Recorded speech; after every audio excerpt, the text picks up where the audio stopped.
Hello friend, आप सभी का स्वागत है हमारे यूट्यूब चैनल एक्सपर्ट स्टडी में। फ्रेंड, आज की इस वीडियो में मैं आप लोगों को एसएससी एमटीएस रिक्रूटमेंट की सारी जानकारी देने वाला हूं और क्या क्या क्राइटेरिया रखा गया है फ्रेंड, मैं इस पे चर्चा करने वाला हूं। तो फ्रेंड, इससे पहले अगर आप मेरे चैनल पे पहली बार आए हैं तो प्लीज़ चैनल को सब्सक्राइब कर लीजिए और साथ में बेल आइकन को प्रेस कर लीजिए। फ्रेंड, अगर आप भी सोच रहे हैं कि एसएससी एमटीएस की फॉर्म भरनी है तो प्लीज़ आप इस वीडियो को पूरी अंत तक देखिएगा, ठीक है। चलिए मैं आपको दिखाता हूँ। सबसे पहले देखिए आप इम्पोर्टेंट्स डेट्स क्या क्या दिया गया है।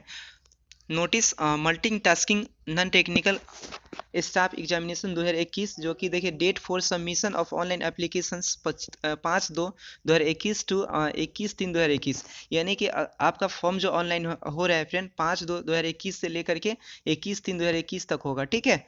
और last date and time for receipt of online applications 21/3/2021 रखा गया है। जबकि मैं वही बात कर लूँ, last date for making online fee payment जो कि 23/3/2021 रखी गई है, ठीक है।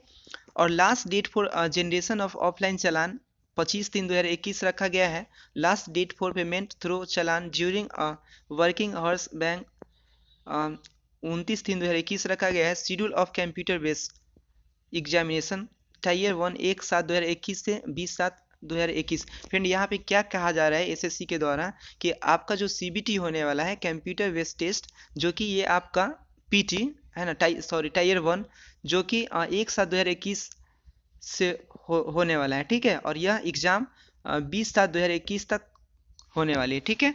और देखिए यहाँ पे फ्रेंड क्या दे दिया है कि डेट ऑफ टायर 2, यानी कि एग्जामिनेशन डिस्क्रिप्टिव पेपर जो आपका होगा एक 21/11/2021 को होगा, ठीक है। डिस्क्रिप्टिव पेपर जो आपका होने वाला है 21/11/2021। फ्रेंड, ये आप डेट्स नोट्स कर लीजिएगा, ठीक है। चलिए मैं बात करता हूँ क्या दिया गया है इसमें वैकेंसीज को लेकर के। Details about vacancies will be provided in due course. Updated vacancies, if any, will be made available on the website of the commissions. Tentative vacancies, देखिए फ्रेंड यहाँ पे अभी वैकेंसीज का डिसाइड नहीं किया गया है कि वैकेंसियाँ कितनी है, ठीक है।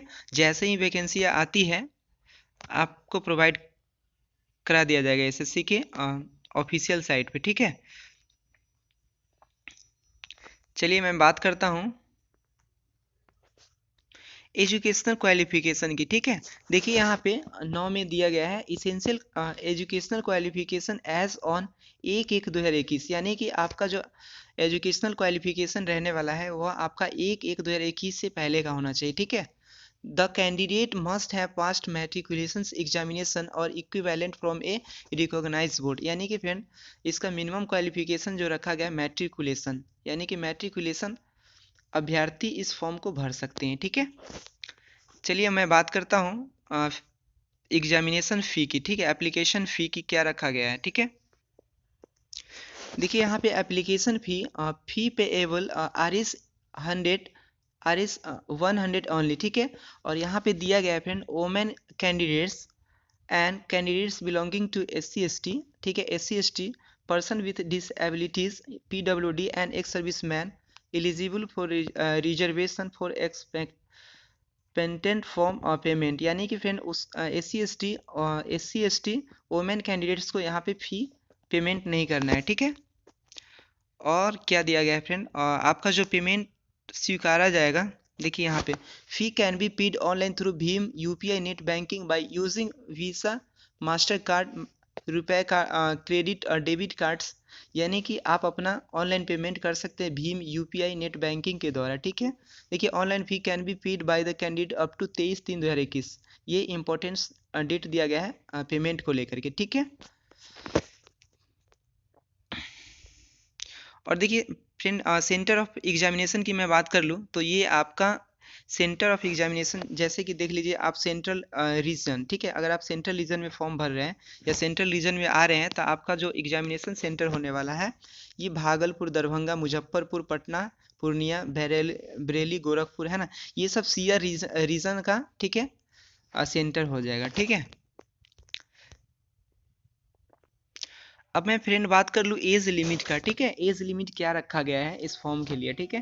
देखिए age on cut off date 1/1/2021, the age limit for the post as per the recruitment rules of various users departments are, देखिए यहाँ पे दिया है कि 18 से 25 years age on cut off date, यानी कि इस डेट को आपका एज जो होना चाहिए 18 से 25 ईयर्स के बीच में होना चाहिए। कैंडिडेट बॉर्न नॉट बिफोर, यानी कि जिनका जन्म 2/1/2096 एंड नॉट लेटर देन 1/1/2003 के बाद का नहीं होना चाहिए, ठीक है, पहले का नहीं होना चाहिए, ठीक है। और यहाँ पे क्या कहा गया है फ्रेंड, देखिए यहाँ पे दिया गया है कि 18 से 27 year age on cut off date that is candidate born not before, ये डेट दिया गया है, ठीक है।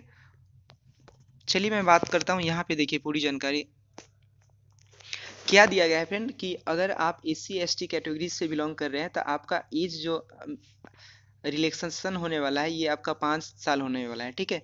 अगर मान लीजिए कि 18 से 25 मांग रहा है, अगर आपका एज 25 पूर रहा है तो आपको 5 साल और एक्स्ट्रा दिया जाएगा, ठीक है, यानी कि 5 ईयर्स एक्स्ट्रा हो गया। उसके बाद देखिए OBC कैटेगरीज के लिए जो है एज क्राइटेरिया ये आपका 3 वर्ष का रिलैक्सेशन दिया गया है, ठीक है।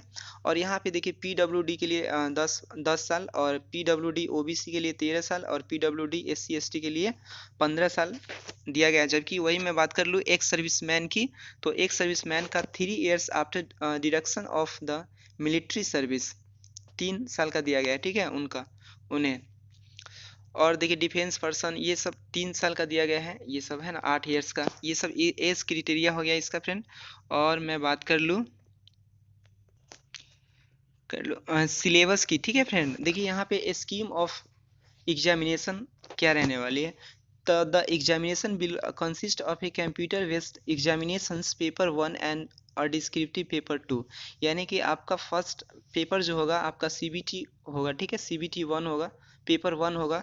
और उसके बाद अगर आप क्वालिफाई करते हैं CBT 1 तो उसके बाद आपको डिस्क्रिप्टिव के लिए बुलाया जाएगा, ठीक है। The date of examination indicated in the notice are tentative, मतलब डेट दिया जा चुका है, ठीक है। Any change the schedule of examination will be informed to candidates only through the website of the SSC SSC, यानी कि कमीशन का जो वेबसाइट है ssc.nic.in पे देखा जा सकता है, ठीक है फ्रेंड, अगर किसी भी तरह का चेंजिंग होता है एग्जाम शेड्यूल को लेकर के तो। और यहाँ पे क्या कहा गया है फ्रेंड, कि there shall be no provision for re-evaluations rechecking of the scores, no correspondence in the regarding shall be entertain, ये कहा गया है। देखिए फ्रेंड पैटर्न्स क्या रहने वाला है एग्जाम का, पेपर 1, ठीक है, कंप्यूटर बेस्ड एग्जामिनेशन, सब्जेक्ट देख लीजिए, ठीक है, ये आपका 4 सेक्शन में बटा रहेगा, ठीक है। देखिए पार्ट 1 में आपका रहेगा जनरल इंग्लिश, जो कि ये आपका 25, ठीक है, 25 क्वेश्चंस रहेगा जनरल इंग्लिश का। और मैं बात कर लूँ वहीं सेकेंड में आपका रहेगा जनरल इंटेलिजेंस एंड रीजनिंग, जो कि 25 मार्क्स का होगा, ठीक है। और क्वेश्चंस कितने होंगे 25 नंबर ऑफ क्वेश्चंस, देखिए, और मार्क्स 25 का रहने वाला है। वही मैं बात कर लूँ पार्ट 3 की, तो ये आपका न्यूमेरिकल एप्टीट्यूड होगा, जो कि 25 नंबर का होगा और 25 क्वेश्चंस होगा। वही मैं बात कर लूँ जनरल अवेयरनेस की, तो ये आपका 25 रहने वाला है। और देखिए टाइम ड्यूरेशन, देखिए फ्रेंड टाइम काफ़ी अच्छा है, देखिए 19 मिनट्स, यानी कि 120 minutes for candidate eligible for, ठीक है, यानी कि हैंडीकेप के लिए फ्रेंड ये अलग प्रावधान किया गया है टाइम का, ठीक है। यानी कि आपका टाइम जो रहने वाला है ये आपका 90 मिनट्स का होगा, ठीक है। और ये आपका मल्टीपल चॉइस क्वेश्चंस होगा। और मैं आपको बता दूं, चलिए मैं बात कर लेता हूँ पेपर 2 की। तो देखिए यहाँ पे पेपर 2 जो है आपका होने वाला है डिस्क्रिप्टिव, और ये पेपर 2 में वही कैंडिडेट्स भाग लेंगे जो कि पेपर 1 क्वालिफाई किए होंगे। चलिए मैं बात कर लेता हूँ सब्जेक्ट की। तो देखिए यहाँ पे शॉर्ट एस्से होगा, ठीक है, लेटर इन इंग्लिश और in any language included in the 8th schedule of the constitution, ठीक ठीक है, यानी कि ये आपका शॉर्ट एस्से होने वाला है, लेटर इन इंग्लिश किसी एक पे लिखना है, ठीक है। और यहाँ पे देखिए मैक्सिमम मार्क्स जो होगा आपका 50 होगा, और टाइम ड्यूरेशन 30 मिनट्स का होगा, ठीक है, टाइम यानी कि आधा घंटा का होगा। और क्या दिया गया है, चलिए मैं आपको दिखाता हूँ। चलिए फ्रेंड मैं बात कर लेता हूँ हाउ टू अप्लाई, ठीक है, फॉर्म को फिल कैसे करना है, ठीक है। देखिए application must be submitted on the online mode at the official website commission http://ssc.nic पे ऑनलाइन किया जा सकता है, ठीक है। देखिए फ्रेंड यहाँ पे देखिए इंपॉर्टेंट्स बातें ये है, ठीक है, इंपॉर्टेंट्स पॉइंट ये है, ध्यान देने योग्य बात, ठीक है। In the online application form candidate are required to upload the scan colour passport size photographer in JPEG format 20 KB से 50 KB के बीच होना चाहिए। यानी कि आपका जो फोटोग्राफ पासपोर्ट साइज जो फोटोग्राफ होगा ये आपका 20 KB का होना चाहिए, 20 KB से 50 KB के बीच होना चाहिए, ठीक है। और यहाँ पे क्या दिया गया है फ्रेंड, देखिए ये इंपॉर्टेंट लाइन देखिए, the photographer should not be more than 3 months old from the date of publication of the notice of the examination, ठीक है। कहने का मतलब आपका जो फोटो होना चाहिए वह 3 महीने से पहले का नहीं होना चाहिए, ठीक है। और and the date on which the photographer has been taken should be clearly printed on the photographer, यानी कि आपका जो फोटो होना चाहिए वह क्लियरली आना चाहिए, ठीक है। और क्या कहा गया है कि application without such date printed on the photographer will be rejected. देखिए यहाँ पे कहा जा रहा है कि जैसे कि फ्रेंड अगर आप फोटो अपलोड कर रहे हैं ना, तो फोटो के नीचे आपका डेट होना चाहिए, ठीक है। यानी कि डेट ऑफ फोटो जो होता है वो आपका होना चाहिए, ठीक है। अगर आप विदाउट डेट फोटो डालते हैं तो आपका देखिए यहाँ पे दिया है कि application without such date printed on the photographer will be rejected, तो आपका फॉर्म रिजेक्ट किया जा सकता है, ठीक है। और देखिए यहाँ पे इमेज डायमेंशन ऑफ द ये दिया गया है, ठीक है, ये आप देख लीजिएगा। और एक बात क्या दिया गया फ्रेंड कि the photographer should be without cap, यानी कि आपका जो फोटो होना चाहिए वो विदाउट कैप होना चाहिए, ठीक है।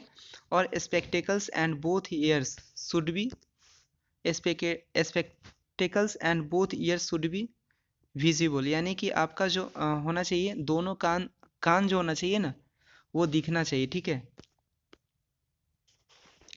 तो फ्रेंड आज के लिए इतना ही रखता हूँ, फिर मिलते हैं आपके साथ नेक्स्ट वीडियो में और बात करेंगे नेक्स्ट टॉपिक की।